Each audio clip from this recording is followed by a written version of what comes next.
pardon. Bienvenue à tous, on est très content de vous recevoir VG Police Valley et Smile pour un webinaire consacré à la croisée des filières du végétal et des transitions énergétiques et pouvoir parler un peu des sources d'innovation que cela peut enclencher. Et on a la chance d'avoir en plus quatre projets qui vous seront présentés ce matin, 4+1 pardon, et qui pourront, on l'espère, vous donner des idées, des inspirations, et puis pourquoi pas des possibilités de travailler ensemble entre les filières transition énergétique et végétale. Pour commencer ce webinaire, on va simplement vous présenter rapidement qui nous sommes, et Smile et VG Police Valley, puisque je vois que dans les participants, il y a à la fois des habitués de Smile et je pense aussi des habitués de VG Police Valley. Donc pour qu'on parte tous sur un pied d'égalité, on va rapidement se présenter. Et on a aussi la chance d'avoir un petit outil en plus qui nous permettra de vous proposer quelques animations durant le webinaire pour rendre nos échanges plus interactifs. C'est Lucille de VG Police Valley qui s'en chargera et vous verrez tout ça au fur et à mesure de cette heure et quart qu'on va passer ensemble. Alors, sans plus tarder, quelques petites recommandations sur l'utilisation de GoToMeeting, mais j'ai l'impression que tout le monde les a déjà bien suivis. Bon, depuis un an, on est tous plus ou moins habitués quand même au webinaire entre le micro coupé et les caméras aussi si vous ne présentez pas. Et ensuite, n'hésitez pas non plus à utiliser le chat pour interagir ou poser des questions. Alors aujourd'hui, notre webinaire, comme je vous le disais, va s'articuler autour de différents points. Donc tout d'abord, une petite présentation des deux organisateurs, puis on laissera la parole à des porteurs de projets, à des entreprises pour vous présenter d'abord le projet Meta, puis Symbiose, puis Probim, ensuite Keros, et on finira par Serre Plus, qui vous sera aussi présenté, et un temps d'échange proposé. Alors, tout d'abord, on vous proposait, et Lucille, je vais te laisser prendre la parole, une petite animation via Klaxoon. Alors, Lucille, si tu veux bien me rejoindre. Je suis là. Voilà, parfait. Bon.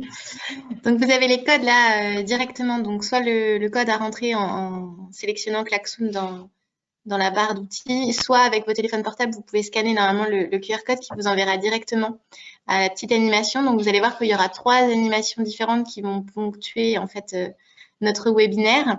Donc, un premier temps, très rapidement pour lancer la dynamique que je vous propose dès maintenant. Et puis, vous verrez plutôt à la fin, suite à la présentation des 4 projets, plus le projet précompétitif Serre Plus, on fera un petit exercice de board pour avoir vos retours sur les projets d'émergence qui pourraient être proposés derrière. Donc voilà, donc, vous pouvez vous raccrocher au fur et à mesure.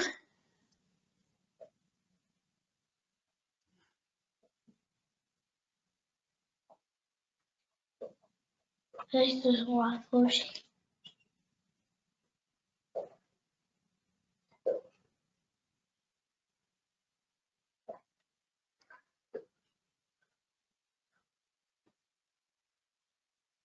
Super, je vois que vous avez déjà commencé à donner quelques petites attentes.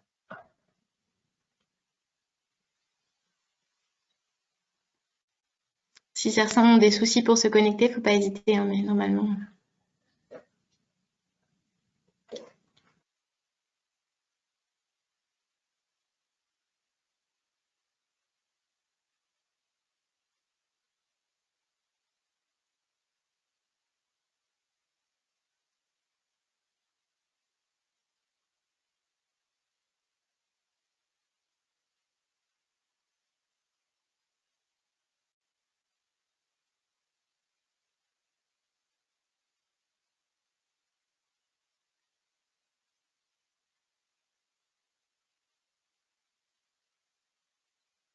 Je vois que on a de plus en plus d'idées qui arrivent sur cette animation qui nous permettra de vous proposer un nuage de mots et donc de voir un peu les attentes de tous les participants sur ce sujet.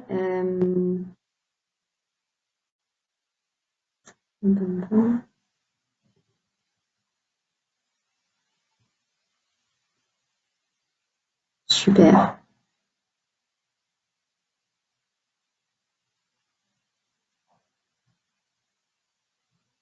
Lucille, peut-être que si tu es d'accord en parallèle de l'arrivée des réponses sur cette première petite animation, je propose qu'on présente aussi Smile et VG Police Valley. Ça peut permettre à tout le monde de continuer à donner ses idées et puis on pourra présenter le nuage de mots, enfin, permettre à tous de voir un peu quelles sont les inspirations de chacun après que nous ayons présenté nos deux structures. Lucille, si ça te convient. Ouais, très bien, ça permet d'avancer, il n'y a pas de souci. Alors, je vais commencer tout de suite par Smile, puisque moi, je suis Marine Gabory, je suis responsable du showroom Smile à Nantes. Et donc, bon, pour les adhérents, pour les aficionados de Smile, vous savez déjà qui nous sommes, mais comme aujourd'hui, nous avons aussi des adhérents VG Police Valley, des acteurs qu'on ne connaît pas tout à fait. L'idée, c'est en 2 minutes, je vais vous faire un petit rappel sur l'association Smile. Donc, Smile est né suite à un appel à projet Nouvelle France industrielle qui avait été lancé en 2015. C'était les régions Pays de la Loire et Bretagne avaient déposé ensemble et répondu à cet appel à projet en déposant un dossier sur le sujet des réseaux électriques intelligents, dossier qui a été retenu. Donc SMILE, qui est l'acronyme de Smart Ideas to Link Energies, a été lauréat de cet appel à projet et prend la forme aujourd'hui d'une association avec les missions d'aider au déploiement de grands projets smart grids industriels en Bretagne et en Pays de la Loire, mais aussi de faire rayonner, de créer finalement, fédérer une filière des smart grids en Bretagne et en Pays de la Loire. Alors, d'ailleurs, la carte que vous voyez à l'écran apparaît mal. Elle apparaît mieux normalement sur le mien, parce que là, on voit uniquement la Bretagne, mais Smile est donc sur les deux régions. Aujourd'hui, l'association regroupe plus de 300 adhérents, des collectivités, des entreprises, à la fois des grands groupes, PME, start-up, tous acteurs de la transition énergétique et qui constitue finalement vraiment la filière de ce qu'est la transition énergétique et les smart grids. Donc smart grids, les réseaux d'énergie intelligents dans le Grand Ouest. Aujourd'hui, en 2021, on a 94 projets qui ont été homologués, que l'on retrouve sur la carte que l'on voit au-dessus sur tout le territoire, à la fois des projets qui vont s'ancrer sur des thématiques de mobilité, d'autoconsommation, des projets sur les sujets de la data, mais aussi des projets insulaires ou alors concernant l'intégration des énergies renouvelables dans les réseaux. Ils sont très variés. On va avoir des projets plutôt ruraux, d'autres plutôt urbains, et tous ensemble, voilà, constituent le pôle d'excellence des projets Smile. Et dans les autres chiffres clés que je voulais vous présenter ce matin, vous voyez les deux showrooms, puisque dans l'émission de Smile, je vous parlais de faire rayonner la filière il y a presque 2 ans maintenant. On a décidé que pour accélérer le rayonnement de cette filière et pour permettre la promotion des projets des adhérents de Smile, la meilleure solution, c'était encore d'ouvrir des lieux donc physiquement, et donc ça a pris la forme de 2 showrooms à Rennes et à Nantes, qui sont des lieux visitables sur rendez-vous pour des entreprises et des collectivités et qui permettent de découvrir les projets Smile, mais aussi les expertises de chacun de nos adhérents. Finalement, sur l'intégralité de nos projets, ça représente un peu plus de 270 millions d'euros d'investissement, je dirais à 50-50 entre des investissements privés et publics. Voilà pour Smile, et surtout, n'hésitez pas, si vous avez des questions supplémentaires, à nous contacter. Donc, moi, c'est Marine Gabory. Il y a aussi Eric Mathieu, qui est un coordinateur Smile pour la région Pays de la Loire. Je crois qu'il y a Laurie Fablet, qui est la responsable du showroom de Rennes, qui est là aussi ce matin. Et donc l'association, depuis presque 2 mois maintenant, a aussi la chance d'avoir un nouveau directeur qui est Emmanuel Jean, qui est arrivé et qui serait aussi, je pense, très content de répondre à vos questions. Il ne faut pas hésiter. Les showrooms sont fermés pour ce mois du fait de la situation sanitaire, mais quand ils sont ouverts, on est toujours voilà, très heureuse de recevoir des visiteurs et de répondre aux questions, sinon en règle générale. Je vais maintenant laisser mes collègues, donc Lucille, vous présenter Végépolis Valley. Voilà. Lucille, je te laisse la main. Merci Marine. Donc bonjour à tous. Donc moi je suis Lucille Léard-Chaplet, donc je suis responsable du service croissance et développement des entreprises et des territoires pour le pôle et plus particulièrement donc de l'antenne Bretagne Pays de la Loire. Donc pour faire très rapide, donc le pôle Végépolis Valley existe depuis 2005, l'avènement des pôles de compétitivité. Au fur et à mesure des différentes phases, donc on a évolué. 2019 a signé la fusion avec le pôle Céréales Vallée, donc qui est situé à Clermont-Ferrand. Et donc depuis cette date, le pôle en fait draine l'ensemble du secteur et des filières du végétal. Donc pas uniquement le végétal spécialisé comme nous l'étions historiquement parlant, mais maintenant vraiment l'ensemble de la chaîne de valeur du végétal, donc de l'amont jusqu'à la transformation et à la distribution. Donc aujourd'hui, on est sur 4 grandes régions, donc la Bretagne, les Pays de la Loire, le Centre-Val de Loire et l'Auvergne-Rhône-Alpes. Avec des entreprises également qui sont situées sur d'autres endroits du territoire national. On a un peu plus de 500 adhérents qui comptent aujourd'hui, qui adhèrent à notre pôle. Une trentaine de collaborateurs, donc situés vraiment sur une dimension de proximité, puisqu'on a des collaborateurs donc à Saint-Paul-de-Léon, à Nantes, à Rennes, à Angers évidemment, à Orléans, à Clermont, et puis également une collaboratrice à Lyon. Donc voilà, et puis pour avoir une petite idée de ce qui s'est fait sur l'année 2020, donc il y a à peu près 72 projets R&D qui ont été déposés pour un montant global de 91 millions d'euros. Et puis nous travaillons donc sur l'ensemble de la chaîne de valeur et plus particulièrement sur 7 grands axes d'innovation. Donc des axes historiques qui sont plutôt situés sur l'amont, donc sur la production, donc tout ce qui concerne l'innovation variétale, les performances des semences et des plants, tout ce qui va tourner autour de la santé du végétal, et puis tout ce qui va tourner également sur les nouveaux itinéraires techniques, les pratiques, etc. de systèmes de production. Et puis adossé à notre fusion Céréales Vallée Nutravita, donc aujourd'hui on a 4 grands axes qui sont plutôt des axes d'usage, donc le végétal pour l'alimentation humaine et animale, la nutrition, prévention, santé, le bien-être et cosmétique, la partie agromatériaux évidemment et biotransformation, et puis tout ce qui va tourner autour du végétal urbain, de la décarbonation, etc. Donc voilà, donc c'était une présentation très rapide, mais de la même manière que Marine l'a dit, si vous avez des questions pour ceux qui ne connaissent pas le pôle, il ne faut pas hésiter à se tourner vers nous pour poser ces questions-là. Avancer de manière plus prégnante. Et puis, il y a également Henri, du coup, qui m'accompagne aujourd'hui, Henri Frelon, qui, lui, fait partie donc, de l'ancien PAO, donc de l'unité pré-compétitive, qui est située sur la partie Bretagne et Pays de la Loire, et donc qui draine tous les projets en amont de l'innovation sur ces 2 grandes régions-là. Voilà, donc je vous souhaite un bon webinaire, et puis pendant ce temps-là, je vais aller fixer le nuage de mots pour qu'on ait une petite vision de ce que vous attendez de notre webinaire avant de lancer la présentation des différents projets.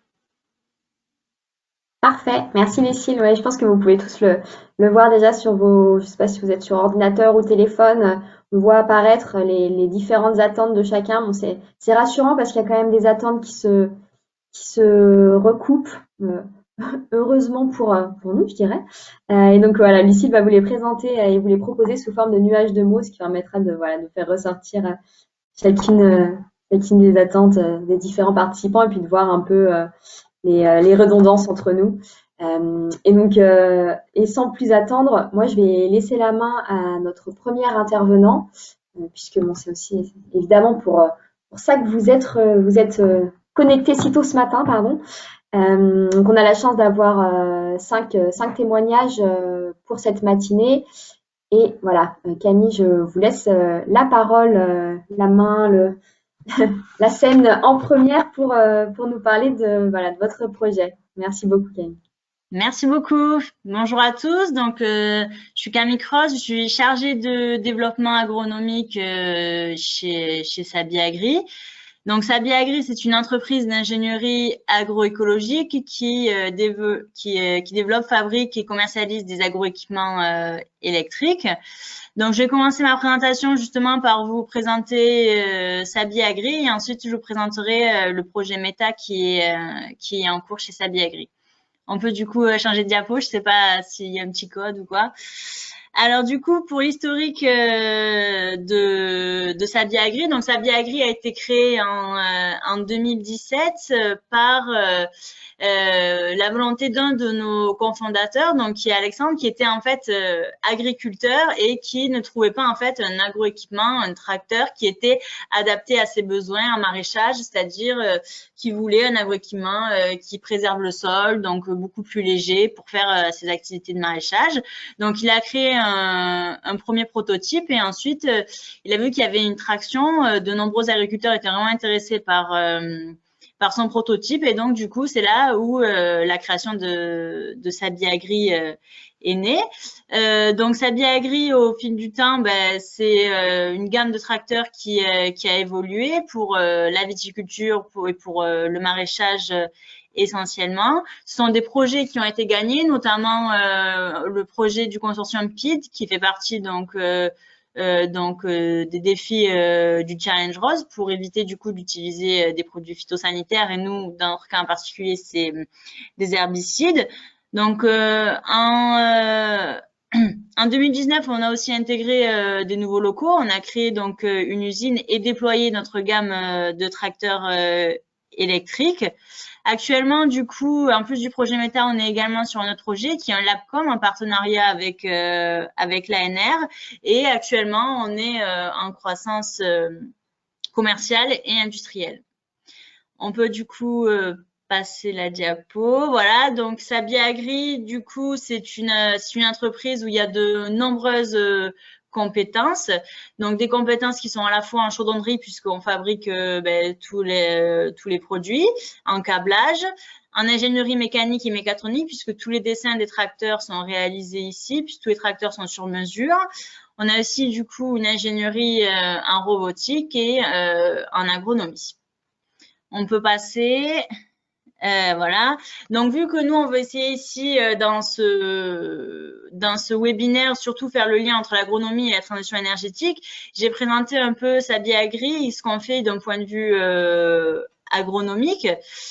Donc, sur le site. Donc, en fait, on a une zone expérimentale qui est un peu mon terrain de jeu sur lequel, du coup, on fait des tests de R&D pour du coup améliorer les produits qui participent du coup aussi à tester tous les produits qu'on conçoit lors de nos projets.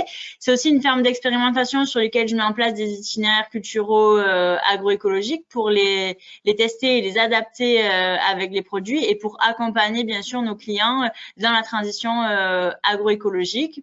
Mais c'est aussi une zone de démonstration commerciale où on accueille du coup les prospects pour leur faire essayer les produits sur des vraies cultures. Et donc sur cette zone expérimentale, elle est juste à poser à côté des bâtiments où il y a du coup le bureau de R&D et l'atelier de production. On peut passer la diapo, merci. Du coup, Sabi Agri, en fait, pour créer ces produits, c'est vraiment placé sur la triple performance, donc basée sur les piliers du développement durable, avec une performance sociale basée sur le respect de l'homme, c'est-à-dire que du coup, avec un confort de travail très important, puisqu'on n'a pas de gaz et pas de bruit, et ça c'est très important pour les maraîchers, notamment qui travaillent en serre. Ils sont pas gazés à la fin de la journée, enfin ils sont pas complètement gazés par les produits thermiques. On a un confort de travail qui est assez important et la configuration est sur mesure, c'est-à-dire que chez Sabi Agri, c'est les produits qui s'adaptent aux exploitations et pas les exploitations qui vont s'adapter aux produits qu'ils vont acheter. Ensuite, on a la performance du coup environnementale avec des pratiques agronomiques qui sont respectueuses puisque nos produits, en fait, ils sont super légers. Ils font à peu près à partir de 800 kg. C'est environ 3 à 4 fois plus léger qu'un tracteur classique. Le travail du sol qui est réalisé est plutôt superficiel. Donc, ça favorise la transition agroécologique. On a une sobriété énergétique qui est très importante. Je vous présenterai un graphe après qui vous présente combien la différence de sobriété avec un tracteur thermique équivalent. Et bien sûr, par le fait que ce sont des tracteurs électriques, on n'émet pas de CO2. Donc, on participe à l'atténuation du changement climatique.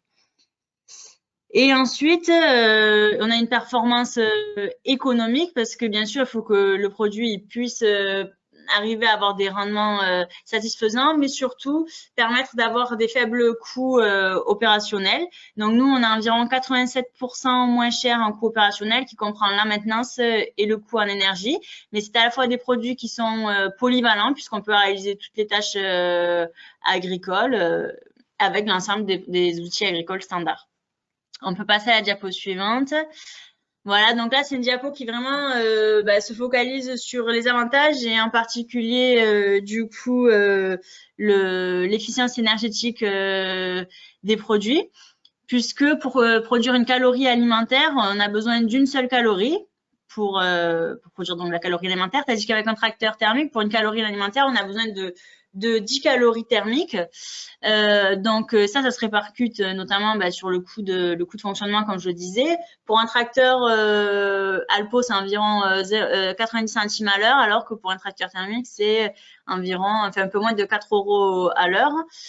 Donc on voit que c'est quand même vraiment très différent, d'autant plus que nous, l'énergie, elle peut être produite à partir de panneaux solaires et autoproduite. Voilà. Ce qui est vraiment très important aussi avec les tracteurs, ce que je disais, c'est qu'ils sont très légers, qui vont limiter les problèmes de tassement de sol. Et donc, du coup, ça aura un impact positif sur le sol et sur notamment la vie et la biologie du sol. Donc, vraiment, la vue de Sabie Agri, c'est de produire mieux avec moins de ressources pour participer à l'atténuation du changement climatique, à la préservation de l'environnement et des ressources, d'être adapté du coup à une agriculture durable et d'être un acteur fort de la transition agroécologique, mais aussi de participer à la production d'une alimentation saine. Et on pense notamment, nous, au désherbage mécanique en alternative au désherbage chimique, puisqu'on voit actuellement que quand on met ces pratiques en place, notamment le désherbage mécanique avec un tracteur classique, vu qu'on doit faire de nombreux passages, finalement, on va davantage tasser les sols. Et il y a une étude qui a montré qu'on va augmenter les émissions sur la ferme de CO2 d'environ 5%. Donc, nous, on enlève toutes ces problématiques et en plus du fait du coût de fonctionnement, ça devient en fait quelque chose qui est beaucoup plus rentable.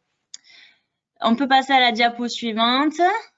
Voilà, donc là, c'est pour avoir une petite vue rapidement des tracteurs de Sabie Agri. Donc, il y a le tracteur basique qui est conçu donc pour la vigne et le maraîchage. Un 4x4 qui est plutôt donc du coup pour le maraîchage, la viticulture, l'arboriculture et un petit peu les céréales. Et l'enjambeur viticole qui est pour les vignes avec un interrang très étroit. Du coup, on peut, comme je disais, réaliser l'ensemble des opérations culturales, de préparation du sol, d'implantation, d'entretien des cultures, de manutention. Et pour l'ensemble des cultures spécialisées, donc comme je le disais, maraîchage, viticulture, arboriculture, plantes médicinales et aromatiques. On peut passer à la diapo suivante. Voilà, donc on en vient au projet méta. Je vous ai présenté vraiment les produits un peu et la volonté de l'entreprise, puisque c'est vraiment lié au projet méta, en fait, puisque ici, on a une stratégie de développement incrémental, c'est-à-dire qu'on part de ce qu'on a déjà pour faire évoluer les produits au fur et à mesure. Donc, le projet méta, il est dans ce sens. C'est un projet qui est financé par le programme d'investissement d'avenir, donc PIA, qu'on a remporté du coup en 2019. Et l'objectif, c'était de participer à l'accompagnement et l'émergence de l'agriculture numérique et le développement des pratiques agroécologiques.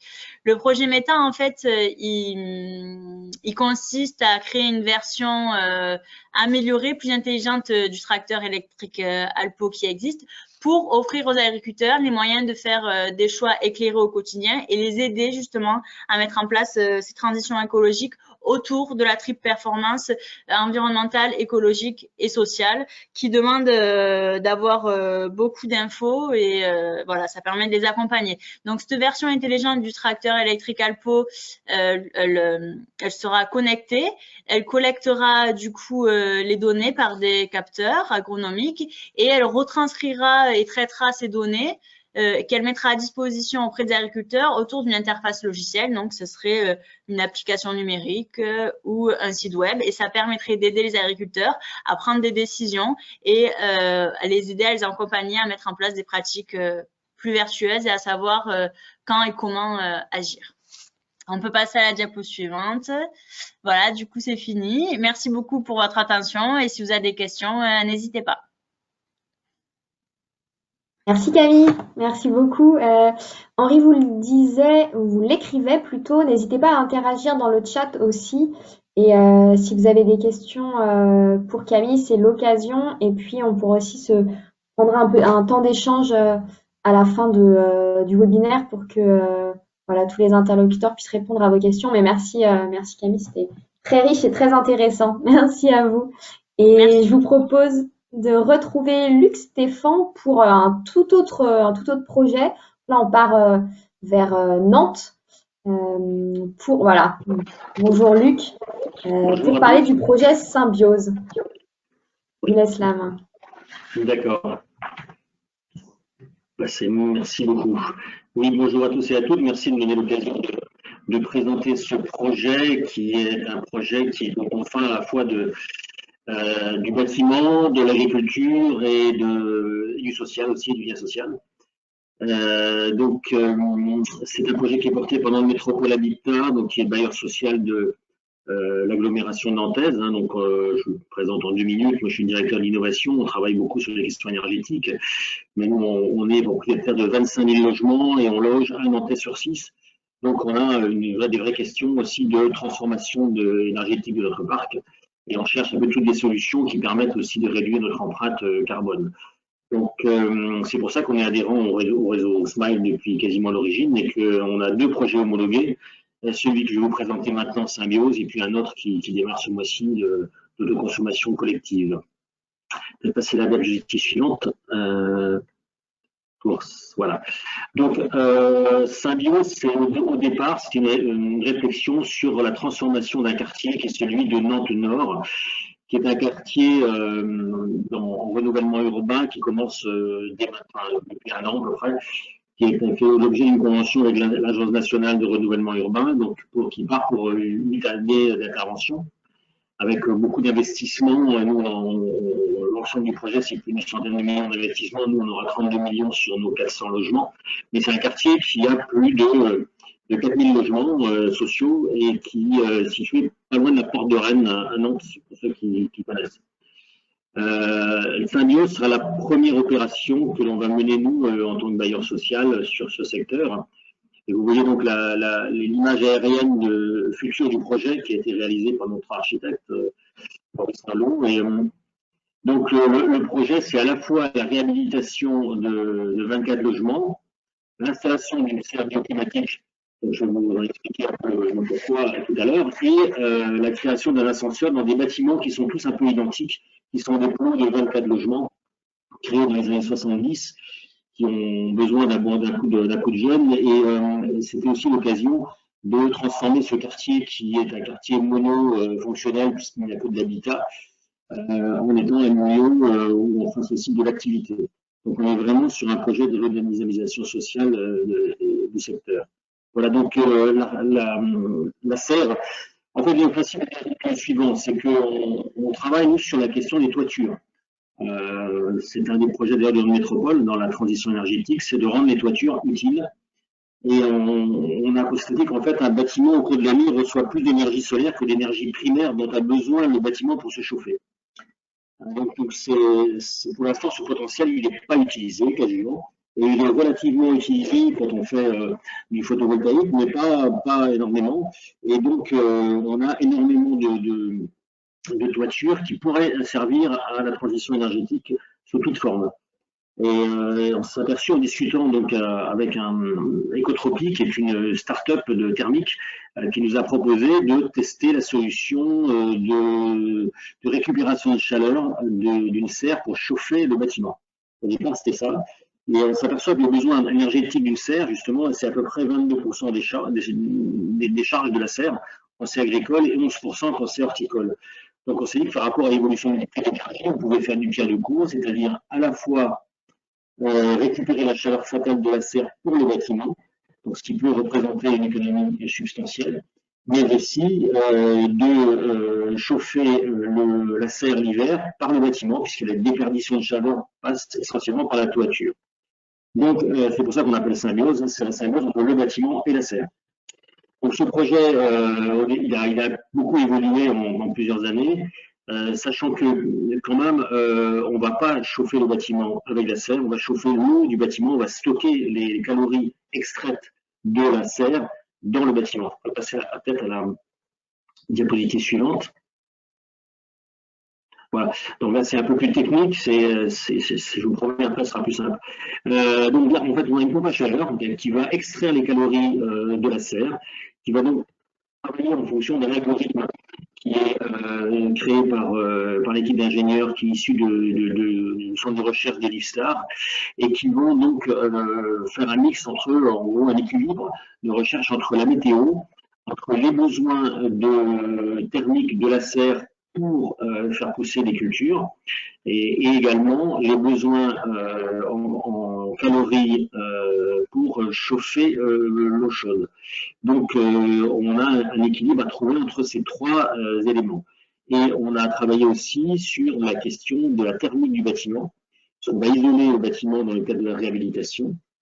Et le tableau qui montre là, on a différentes hypothèses avec ou sans isolation de la toiture, ce qui joue sur la rentabilité du système de chauffage. Donc, ce travail-là maintenant est modélisé. Et il reste à être mis en œuvre lors de la construction de la serre qui aura lieu cet été. Mais donc c'est vraiment un travail assez théorique sur les équilibres entre la serre, le bâtiment et les besoins d'horticulture ou agricole pour la serre. Donc l'idée c'est de faire des économies pour pouvoir à la fois permettre de récupérer cette chaleur-là et de finalement chauffer la serre sans avoir besoin d'apports supplémentaires en termes d'équipement de chauffage. Je vais passer à la page suivante. Diapositive, voilà. Alors, ce projet, en fait, il a beaucoup évolué. Au départ, c'était essentiellement un projet technique énergétique. Et ensuite, on a eu la chance donc d'avoir un prix par le Monde City sur l'énergie, donc qui est un petit concours sur lequel nous a permis d'aller voir des serres un peu partout, et notamment à Montréal, ce qui nous a donné l'idée, là-bas c'est très très développé, de travailler beaucoup plus sur la question agricole et horticole. Et donc, pour ça, on s'est rapproché de la Chambre d'agriculture des Pays de la Loire, qui nous a aidé dans la définition de la partie agricole de ce projet, puisque nous ne sommes pas du tout, nous sommes des gens du bâtiment et de l'immobilier, donc on n'a pas cet aspect-là, mais on a aussi, pour nous, l'intérêt initial de faire ce projet, c'était aussi une redynamisation sociale du secteur, un secteur qui aujourd'hui est un peu difficile, en raison de tous les trafics qu'il y a autour, et donc aussi d'avoir un volet au sol qui rappelle ce qui se passera dans la serre. Au départ, nous, au conseil de la serre, c'était pour être ouvert aux locataires, pour en faire un jardin d'hiver, pour en faire leur jardin. Et on s'aperçoit que la serre, c'est un investissement professionnel, un investissement agricole, qui donc ne peut être utilisé que par des professionnels. Et donc, cette serre sera donc mis en culture par un exploitant.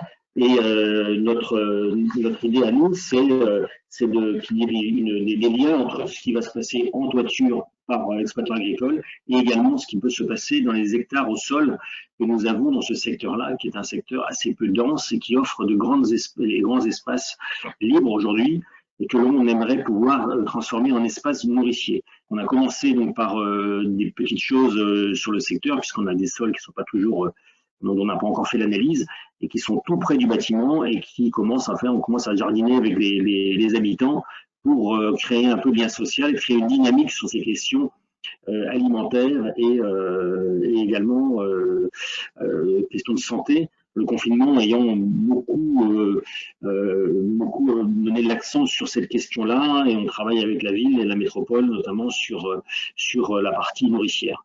Donc, pour aller à la diapo suivante, peut-être. Et donc, on vient d'un chance d'être lauréat d'un appel à projet de l'ANRU, l'Agence nationale de renouvellement urbain. Là, vous avez le quartier, une image du quartier qui a été faite par les urbanistes au début du projet urbain. Et on a plusieurs espaces verts, on a à peu près 2300 mètres carrés potentiellement utilisables en complément de symbiose, de la serre sur le toit, qui pourraient servir d'espaces nourriciers dans le secteur et qui vont se développer dans les 2 à 3 ans à venir. C'est ce qui a fait l'objet de ce projet. Donc, qui a pris une autre ampleur. Ce n'est plus un seul projet énergétique de récupération de chaleur, c'est un projet complet d'une exploitation qui doit devenir viable. C'est pour ça qu'on s'adresse aux professionnels pour le faire. On va donc bientôt faire un appel à candidature pour un exploitant, mais également la possibilité d'avoir des liens avec le quartier, ce quartier qui est un peu délaissé aujourd'hui sur ces questions et qui mérite donc une attention particulière sur ces espaces extérieurs et sur le potentiel de développement de l'agriculture urbaine sur ce secteur-là. Voilà, donc peut-être pour terminer, donc on a énormément de soutien. Donc Smile nous a labellisé comme un projet intéressant aussi pour ça qu'on est là aujourd'hui. Je remercie parce que c'est un soutien important, parce que ça nous permet, nous, de crédibiliser aussi notre démarche auprès d'autres acteurs. On a eu la chance d'être retenu dans l'appel à projet GROUF, IRIN-GROUF, qui est un appel à projet européen Interreg sur les toitures et les serres, sur l'amélioration des serres grâce notamment au CSTB, et qui est un projet donc belge, allemand et luxembourgeois qui nous permet d'être soutenus par des gens qui sont des spécialistes des serres en toiture et dans le nord de l'Europe. Et puis on a donc les partenaires de la métropole, la Chambre d'agriculture, et puis au Monde City Lab également, ce qui nous permet aussi d'avoir un rayonnement et un vrai travail à la fois avec des acteurs institutionnels et des acteurs énergétiques et du bâtiment, mais aussi par exemple là on va travailler avec le collège du quartier, on va avoir 6 classes de 6e qui vont venir l'année prochaine faire leur projet sur la question des serres. Et voilà, parce que l'idée pour nous, c'est d'arriver aussi vraiment à ce que nos locataires soient vraiment partie prenante de cette aventure. Voilà, je vous remercie. Je suis prêt à répondre à toutes les questions sur le sujet. Merci beaucoup. Merci Luc. Oui, n'hésitez pas s'il y a des questions. Et je vois que le chat a déjà été utilisé d'ailleurs. Merci Camille d'avoir répondu question d'un intervenant. Je vous propose de continuer à poser vos questions dans le chat pour l'instant et puis de se faire un temps d'échange en fin de session pour permettre à tous, si vous le souhaitez, d'échanger avec nos intervenants. Merci beaucoup Luc. Et je propose sans plus attendre de passer la parole au projet ProBIM. Est-ce que je la slide ? Voilà, je vous laisse la parole. Et merci beaucoup. C'est bon, le son est bon. Merci de me donner l'occasion de présenter le projet ProBIM, qui est à l'inverse des projets précédents, peut-être moins avancés, enfin même bien moins avancés, puisqu'il s'agit d'un projet de recherche, un projet donc porté par l'INRAE Narbonne, le laboratoire de biotechnologie de l'environnement, qui devait être présenté par Eric Trabli, qui est donc porteur de ce projet, mais malheureusement il est touché par le Covid, donc je le remplace en tant que en fait, je suis partenaire moi pour l'université Clermont-Auvergne, qui est un autre partenaire de ce projet. Donc je m'appelle Pierre Fontani, je suis enseignant-chercheur à l'université Clermont-Auvergne et je suis aussi directeur d'une société qui s'appelle BioValo, qui est une plateforme expérimentale autour de la méthanisation qui est située au nord de Clermont-Ferrand. Donc ce projet s'intitule Production de biohydrogène vers une voie additionnelle de valorisation biologique des déchets pour la filière de méthanisation, et donc regroupe 2 instituts de recherche et une société qui s'appelle Trifi, qui est située dans le sud-ouest. Donc c'est, comme je le disais, un projet financé par l'ANR, qui a démarré en 2018 et qui a été prolongé jusqu'en 2023 et qui est donc labellisé par le pôle VG Police Vallée. Voilà, donc on peut passer peut-être à la Diapositive suivante. Voilà, donc le contexte, alors moi ça sort très mal, je suis désolé, j'ai vraiment fait trop petit. Le contexte de ce projet, c'est de développer et étudier un procédé de production d'hydrogène comme une voie additionnelle de valorisation pour la filière méthanisation. Donc l'idée c'est, je vais faire un bref rappel en fait de la filière méthanisation. Hein. Le principe, c'est d'utiliser des micro-organismes en absence d'oxygène pour dégrader de la matière organique complexe en molécules plus simples. Et après une succession d'étapes, donc c'est la figure que vous voyez à gauche, hein, après une succession d'étapes, cette matière organique est transformée en plusieurs produits, notamment un biogaz, donc composé de dioxyde de carbone et de CH4, qui est donc valorisé soit par cogénération pour de la production électrique, soit injecté directement après purification dans le réseau de gaz GRDF. Donc, premier produit avec une valorisation énergétique intéressante, et puis un autre type de produit qui est donc un digestat qui peut être utilisé comme amendement organique et retourné au niveau des sols. Donc, ces différentes étapes successives, si on regarde un peu avec attention, on a une étape intermédiaire où on voit apparaître la molécule d'hydrogène en vert, là, le petit bouton vert. Donc, à cette étape, au niveau de la cétogénèse, on a à la fois accumulation d'un acide qu'on appelle l'acétate et également d'un autre biogaz potentiel, notamment composé d'hydrogène. Donc, c'est justement sur cette étape-là qu'on s'attarde dans le cadre de ce projet, puisque on est en capacité en fait de dissocier ces différentes étapes. Et donc, si on élimine la dernière étape qui conduit à la méthanisation, on peut permettre d'avoir une accumulation d'hydrogène, enfin de biogaz contenant de l'hydrogène. Donc, c'est justement l'objectif du projet. À partir de cette succession d'étapes complexes, c'est étudier en fait la possibilité de dissocier ces étapes et d'en mesurer en fait les impacts environnementaux et socio-économiques. Est-ce qu'il y a un intérêt à faire ce type de processus ou pas? Voilà, c'est vraiment l'objectif, la réponse qui est attendue de ce projet, c'est celle-ci.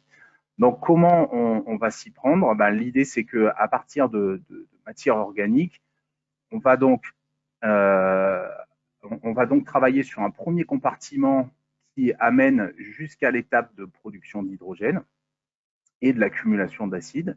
À cette étape-là, on va pouvoir extraire de l'hydrogène, enfin un biogaz, là encore, composé d'hydrogène, et donc on va pouvoir purifier et ensuite ce biogaz pourra être utilisé potentiellement pour des solutions de mobilité hydrogène ou intégré en partie dans le réseau de gaz. Et puis, une fois qu'on a extrait le biogaz, la matière résiduelle sera envoyée en méthanisation. Donc, voilà, l'idée, c'est vraiment de voir si sur cette étape, sur cette chaîne de réaction de méthanisation, on peut extraire des biomolécules avec une valeur ajoutée supplémentaire par rapport au méthane. Donc, voilà l'objectif du projet. Et l'idée, encore une fois, c'est d'en mesurer l'intérêt économique et les impacts environnementaux. Voilà, on peut peut-être passer au suivant. Donc, ouais. Donc, bon, pourquoi on travaille là-dessus, hein, beaucoup d'entre vous connaissent peut-être le contexte de l'hydrogène. Hein. Aujourd'hui, c'est une filière qui est en plein développement. Si on regarde aujourd'hui la production d'hydrogène, elle se fait à plus de 96% à partir de ressources fossiles. Les solutions de mobilité se développent de plus en plus.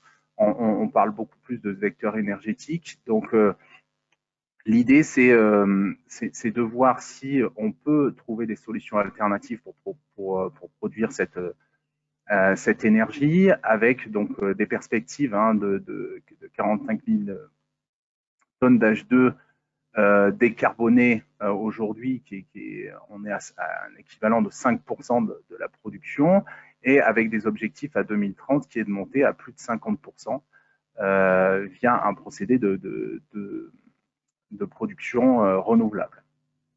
Voilà, je vais passer au suivant. l'intérêt, donc pourquoi on travaille aussi sur cette technologie, donc une technologie de fermentation, hein, vous l'avez compris. Il existe aujourd'hui beaucoup de procédés de production d'hydrogène à partir d'énergies renouvelables. Hein. On pense à des procédés thermochimiques, l'électrolyse de l'eau, du reformage de gaz naturel. Et donc ici est représentée en fait une étude sur l'impact environnemental donc des procédés fermentaires, et on le voit hein, sur la flèche que ce procédé a un réel intérêt de par son faible impact environnemental. Et donc, c'est une solution qui potentiellement peut être complémentaire aux autres solutions et venir et peut être associée en fait aux différents procédés de production d'hydrogène vert à l'avenir. Alors, on peut passer à la suivante. Donc, là encore, hein, l'idée aussi de ce projet, c'est qu'on est sur une filière finalement qui est mature aujourd'hui. Hein. On sait à peu près maîtriser cette étape de fermentation. On peut également, à cette étape, avoir une extraction de coproduits également valorisables. On a parlé d'acides qui peuvent être utilisés en substitution des molécules chimiques produites à partir de ressources fossiles. Et puis, ce qui est également intéressant au niveau de la recherche, c'est que cette étape intermédiaire, certaines études montrent qu'elle permet aussi d'améliorer les performances de la méthanisation, donc de l'étape de méthanisation, avec un gain énergétique intéressant. Donc, l'idée, c'est vraiment de regarder l'ensemble de la chaîne et faire une étude globale à la fois sur l'intérêt d'extraire cet hydrogène et puis l'impact que ça peut avoir sur la méthanisation, de manière positive ou de manière négative, et puis, in fine, arriver à trancher sur l'intérêt de cette solution technique. Voilà, on peut passer au suivant. Donc, il y a différentes tâches. Hein. Bon, ça, c'est le détail du projet. Je vais pas détailler tout ça, bien sûr. Hein. Malgré tout, juste pour vous montrer que ce projet est vraiment global, on va travailler bien sûr sur l'étape de production de biohydrogène. Hein. On a déjà des avancées importantes dans ce domaine-là. Dans un second temps, on va travailler vraiment sur le couplage hydrogène-méthane pour vraiment obtenir des chiffres assez précis en termes de production et donc du coup pouvoir faire une étude d'impact environnemental et une étude socio-économique. Et puis l'originalité de ce projet, c'est d'aller jusqu'à une échelle pilote, puisqu'on a la capacité de faire des tests, notamment sur la plateforme BioValo, à une échelle pilote importante qui permet d'avoir un début de preuve de concept pour pouvoir imaginer une projection vers un niveau industriel. Donc, on peut passer au suivant. Voilà, donc ça, ça c'est les premiers résultats. Bon, là encore, je ne vais pas forcément rentrer dans les détails, hein, mais puisque ça reste un projet de recherche et ça, c'est peut-être pas d'intérêt pour tout le monde. On a aujourd'hui commencé bien à avancer. On a justement sur cette partie preuve de concept à l'échelle pilote, on a déjà démontré qu'on était en capacité de produire de l'hydrogène de manière importante à partir de substrats réels. Là, en l'occurrence, c'était ce qu'on appelle des soupes de déconditionnement. Donc, c'est des matières qu'on vient collecter à partir de produits qui auront été retirés de la filière consommation. Et on est sur un début d'étude technico-économique qui est relativement intéressant puisqu'on s'approche finalement d'un objectif de coût de production qui est à 5 € le kilo d'hydrogène. Voilà, on peut passer au suivant. Je pense qu'il en reste un. Voilà, donc comme ça a été dit, hein, comme j'ai essayé de le dire, on est vraiment sur un projet de recherche. Donc l'objectif, c'est avant tout générer des connaissances sur les procédés de fermentation et puis travailler sur d'autres voies de valorisation biologique de déchets organiques. Hein. La filière CH4 est la filière méthane est une filière mature aujourd'hui. L'idée, c'est de voir si on peut la complémenter en ajoutant cette filière hydrogène. Donc, travailler effectivement sur ces éléments de développement pour une filière couplée hydrogène-méthane. Et puis, là encore, avoir une vision claire du positionnement de la production d'hydrogène par fermentation par rapport aux autres modes de production d'hydrogène pour dire est-ce que oui ou non, ça a un intérêt économique notamment. Et ensuite, à l'issue de tout ça, l'idée, c'est que ce soit valorisé, notamment par l'industriel qui accompagne le projet, donc la société Trifil, avec une mise en place sur un site industriel à l'issue du projet. Voilà, je crois que j'ai fini, je crois que j'en avais pas d'autres.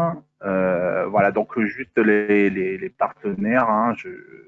Donc le projet, je rappelle, est porté par le LBE Unité INRA à Narbonne, et puis donc l'Université Clermont-Auvergne et en particulier l'Institut Pascal, et enfin la société Trifil. Et puis si vous avez des questions, j'ai laissé mon mail sur le dernier slide, donc n'hésitez pas à me contacter. Voilà, merci beaucoup. Merci à vous. Merci beaucoup pour votre présentation. Et encore une fois, pour les participants, le chat vous est ouvert. Et il y a eu des questions posées, des échanges avec les intervenants précédents. Donc, c'est l'occasion. Si vous avez des questions pour Monsieur Fontanil, allez-y aussi. Merci pour votre présentation. Et je vous propose de passer la parole à Kevin Collet de Keros Energy pour un dernier projet homologué SMILE. Kevin, je vous laisse le devant de la scène pour parler du projet Keros, un projet qui concerne lui aussi l'hydrogène. Oui, merci. Est-ce que vous m'entendez bien? Parce que tout à l'heure, il y avait un petit peu... Hein? Alors, je suis désolée, mais on vous entend quasiment pas. D'accord. Alors... On ne vous voit pas, mais c'est pas grave. Je dirais que c'est plus la qualité du son que le niveau du son. C'est vraiment mauvais le son. Le son est mauvais. Alors on va tenter autre chose. Désolé. Non, ça arrive, ne vous inquiétez pas. Éventuellement utiliser des oreillettes avec un petit micro, si vous avez ça à portée de main.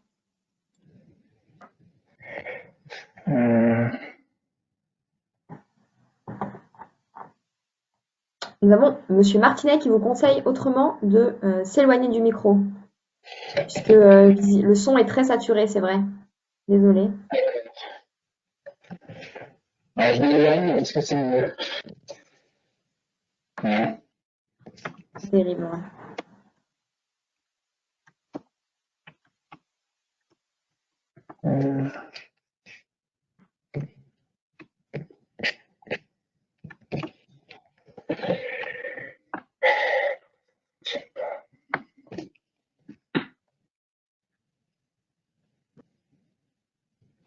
On va essayer pour voir.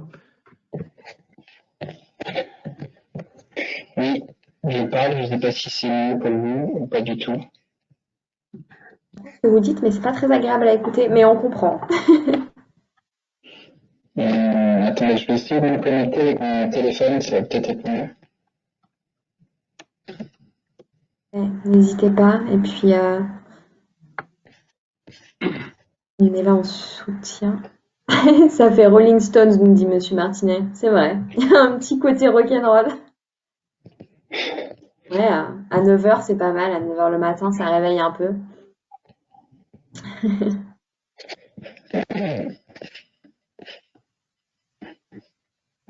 Sinon, on fera comme ça, mais c'est vrai que c'est pas très agréable à l'oreille. Même quand on aime beaucoup les Rolling Stones.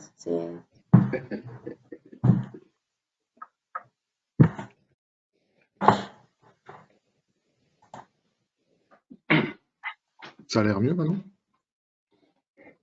Je ne parle pas, c'est peut-être pour ça. Ah non, désolé, fausse joie.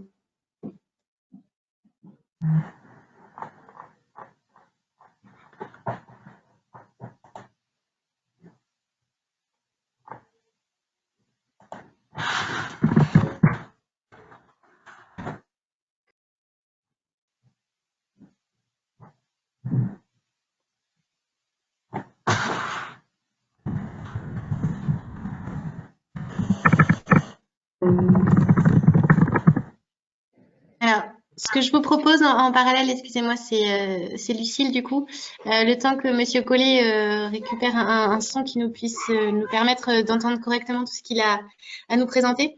Vous trouverez en parallèle, donc sur le même lien que l'Axoon, j'ai ouvert une activité board en fait qui vous présente 3 grandes thématiques et puis une thématique complètement ouverte sur des propositions de projets d'émergence si jamais il y en a d'entre vous qui sont intéressés pour avancer de concert et puis voir derrière s'il y a des thématiques de réflexion ou des groupes de réflexion à mettre en place. Donc voilà, il suffit vraiment d'appuyer sur le petit plus et de notifier vos post-it.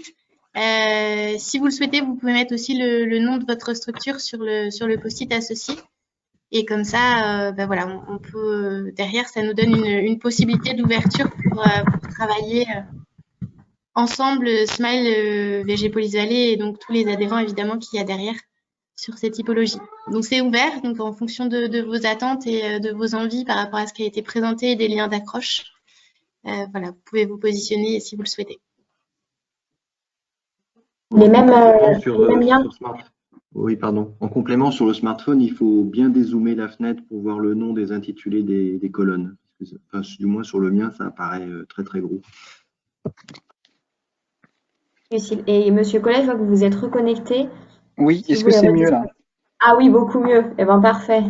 Très bien. Je vous laisse donc la main pour nous parler du projet Kairos. Merci beaucoup. Oui, merci beaucoup. Désolé pour ce petit contretemps technique. Donc Kevin Collet, alors je vais pas mettre la caméra parce que je vais réserver la bande passante pour le son. Donc Kevin Collet, directeur associé chez Kairos Énergie.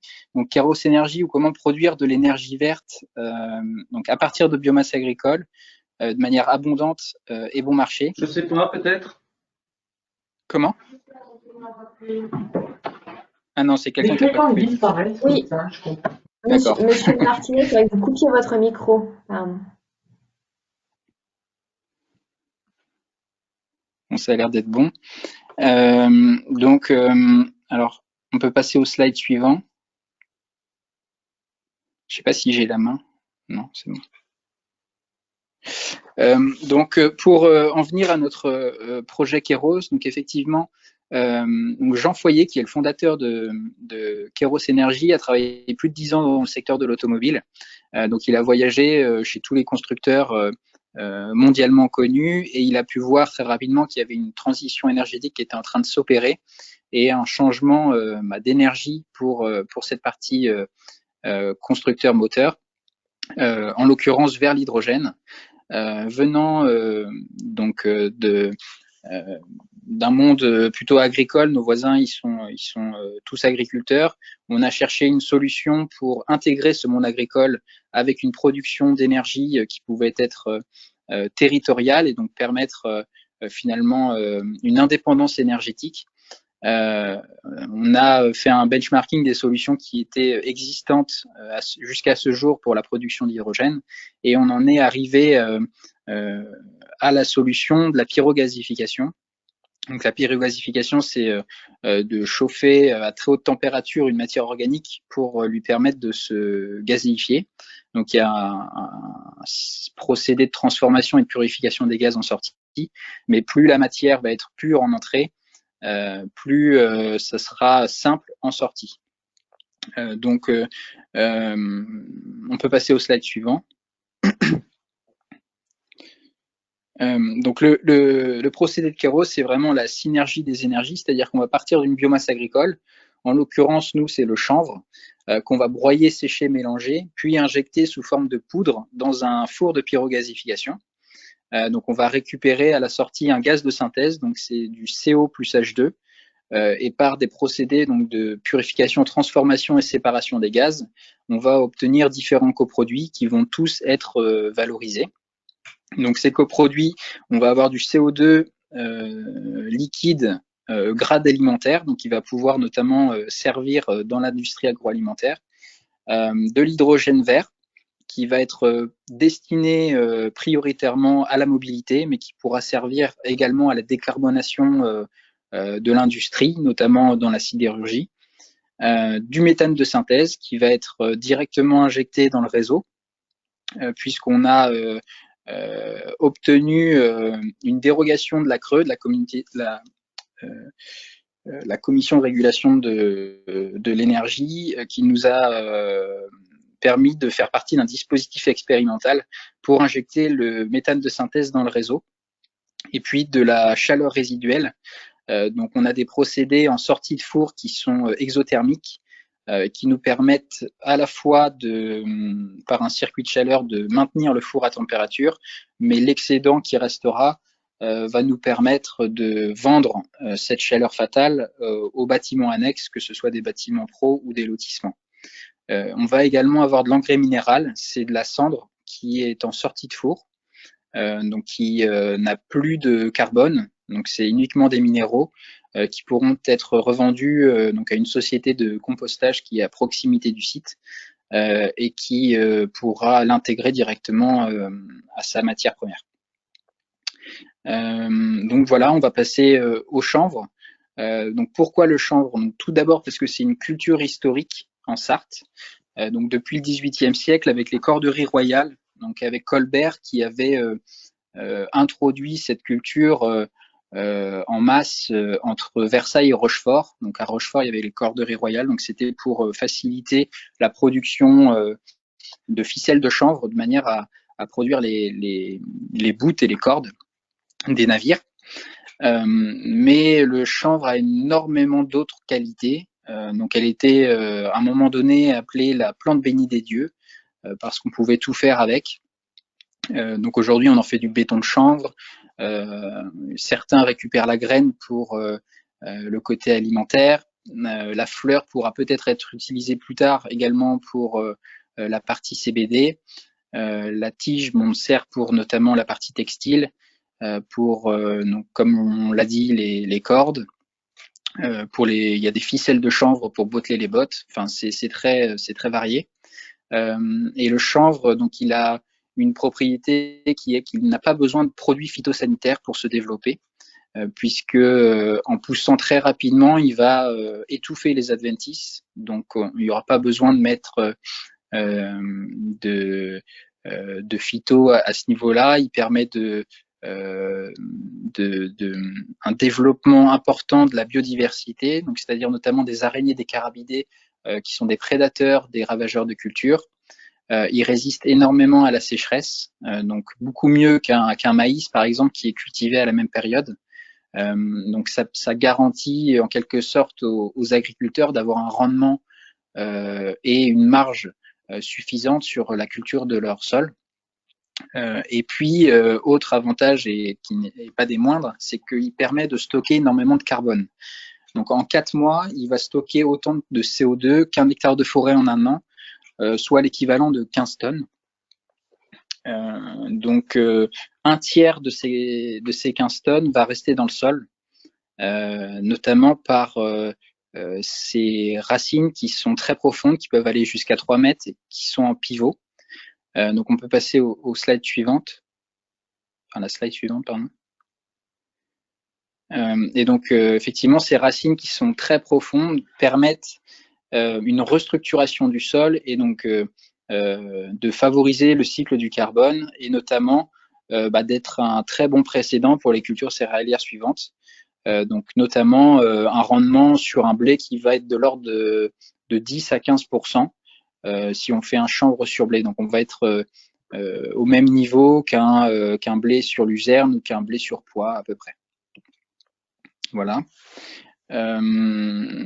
Donc au niveau de l'implantation du chanvre sur le territoire, on a travaillé dès nos débuts avec la Chambre d'agriculture et puis les fermiers de Loué. Donc on s'est servi de la base de données des fermiers de Loué pour diffuser un message auprès de leurs adhérents pour voir un petit peu comment ils pouvaient percevoir ce projet, la culture du chanvre, et si ça pouvait les intéresser. Donc aujourd'hui, on en est à plus de 180 agriculteurs qui sont revenus vers nous pour nous faire part de leur intérêt pour le chanvre et de pouvoir cultiver cette plante sur au sein de leur assolement. Et on travaille également avec l'agence de l'eau qui de leur côté, avaient identifié le chanvre comme étant une une culture permettant de préserver la qualité des eaux sur des zones de captage prioritaires. Donc, on travaille avec eux dans ce sens pour favoriser au maximum les agriculteurs qui ont des terres sur ces zones de captage pour contractualiser avec eux. Donc, le chanvre, ce qui est à noter quand même, c'est qu'il ne va pas concurrencer les cultures vivrières. Il faut bien être dans une dynamique où l'agriculteur il a un assolement à gérer et il va l'intégrer parfaitement dans sa rotation. Donc, c'est une tête d'assolement, le chanvre. Il va permettre de régénérer le sol pour la suite de ces cultures sur le même assolement. Là, le chanvre, il pourra revenir sur une même parcelle que tous les 4 à 6 ans. Donc nous, on ne pourra pas, enfin, on ne contractualisera pas plus de surface avec un agriculteur que un quart ou un sixième de sa surface disponible au total. Donc en 2020, on a cultivé 6 hectares de chanvre pour nos différentes phases de test. Donc le rendement moyen national, il est de 8 tonnes hectares. Donc là, on était un petit peu au-dessus. Cette année, on va cultiver 54 hectares, dont 11,5 qui vont être sur des zones de captage prioritaires. Et puis en 2022, on estime à 500 hectares à peu près de chanvre cultivée. Et en 2023, 1000 hectares. Donc 1000 hectares, ça représente, si on prend la rotation complète, donc 6000 hectares, ça représente 0,5% des surfaces en culture en Sarthe. Donc on peut passer à la slide suivante. Donc le site pilote à Trangé. Donc il est situé à proximité directe du Mans, au nord-ouest. Donc c'est vraiment une étoile autoroutière. Donc il y a beaucoup de possibilités au niveau de la mobilité pour permettre l'utilisation de l'hydrogène qui va être produit. On est également à proximité de l'axe de TER Caen, Alençon, Le Mans-Tours, et puis d'industries agroalimentaires qui sont sur le secteur. Donc la surface totale, c'est à peu près 2,5 hectares pour une surface de bâtiment qui va être de 3500 mètres carrés. Au total, sur la surface, on va avoir plus de 50% qui va rester végétalisé pour la préservation de la biodiversité, notamment avec l'implantation de haies tout autour du site, et notamment de haies fruitières. Donc là, on a travaillé avec donc la CRE, l'ADEME, la Direct, donc pour l'obtention notamment de tous les aspects sécurité, le permis de construire bien évidemment, et puis pour le respect de l'ensemble des normes qui peuvent nous être demandées. Donc on travaille énormément, notamment avec GRDF qui aura un poste d'injection qui sera directement sur site. Et puis donc voilà principalement. On peut passer au dernier slide. Donc le site de Trangé fonctionnera en économie circulaire, c'est-à-dire qu'on va aller chercher notre matière première, en l'occurrence le chanvre, dans un rayon de 35 km autour du site pour éviter les transports longs. Et puis, donc on ne sera jamais amené à acheter du chanvre, par exemple dans l'Aube où il y a énormément de production de chanvre. Et puis, les usages seront également situés dans cette même zone pour vraiment avoir un fonctionnement en économie circulaire. Le site de Trangé a pour vocation, donc au démarrage, c'est-à-dire en 2023, à produire 180 kg d'hydrogène par jour et 430 normomètres cubes heure de méthane de synthèse qui seront injectés dans le réseau. Donc après, nous, on a travaillé avec le pôle métropolitain pour l'identification des futurs usages pour arriver en 2030 à une production du site de 2 tonnes d'hydrogène par jour et de 200 normomètres cubes heure de méthane de synthèse qui seront injectés dans le réseau. Donc ce site qui a une capacité au final de 5 MWh permettra de fournir l'équivalent de 3300 logements ou bien annuellement, de 4240 voitures diesel annuellement, et puis permettra d'éviter l'émission de 7500 tonnes de CO2. Voilà à peu près. Voilà. Je vous remercie. Je ne sais pas s'il y a des questions ou ça sera Merci à vous. Je vois qu'il y a des questions dans le chat, Kevin, donc je vous propose peut-être d'y répondre. C'est Monsieur Martinet qui vous posait une question sur l'utilisation du chanvre. Donc je vous laisse la regarder puis peut-être y répondre directement. Merci beaucoup en tout cas. Et puis je propose de laisser, je vais laisser la main à Henri pour parler de Serplus en fin de ce webinaire. N'oubliez pas, comme le disait Lucille, de participer à l'animation qui vous est proposée dans Klaxoon en parallèle. Merci beaucoup. Merci Marine. Donc, je vais faire très bref, notamment parce que l'heure avance et que ça peut être intéressant de conserver un petit peu de temps pour justement l'animation. Donc, je m'appelle Henri Frelon, je travaille au pôle de compétitivité VG Police Vallée, plus particulièrement dans l'unité pré-compétitive de ce pôle. Je vous présente donc très rapidement le projet pré-compétitif Serplus. Donc, un projet pré-compétitif, c'est un projet de recherche qui part d'un constat de terrain, la définition d'un enjeu qui est défini par des acteurs économiques du terrain. En l'occurrence, sur ce projet Serplus qui est sur la thématique énergie serre, le constat c'était qu'une serre, ça capte 2 fois plus d'énergie thermique que ça en a besoin, alors que le chauffage est un poste important de dépenses. Donc l'idée centrale de ce projet de recherche, c'est de définir un nouveau concept d'enceinte de production végétale hors sol qui soit indépendant des énergies fossiles. Donc le point de départ, c'est de partir des besoins de la plante et autour de ces besoins de la plante, de réfléchir à concevoir une enceinte répondant au mieux à ses besoins, et ceci sans énergie fossile. C'est une démarche interdisciplinaire qui associe plusieurs équipes de recherche dans ces différentes thématiques pour porter un regard neuf sur ce sujet, comment créer ces enceintes pour les plantes et pour leur croissance. Il y a tout un partenariat qui a été associé, et c'est à l'occasion de ces échanges en amont dans la construction du projet pour essayer de fédérer des personnes autour de cette thématique qu'il y a eu une prise de contact avec le pôle, plutôt l'association Smile, un peu à l'origine de ce croisement que l'on vous a invité entre la thématique de tout ce qui est l'innovation dans les filières végétales et de tout ce qui est transition énergétique, et qu'il avait été souhaité vous présenter plusieurs programmes autour de ces 2 thématiques, développés au sein de chacune de ces structures pour vous proposer déjà un petit peu ce type de thème et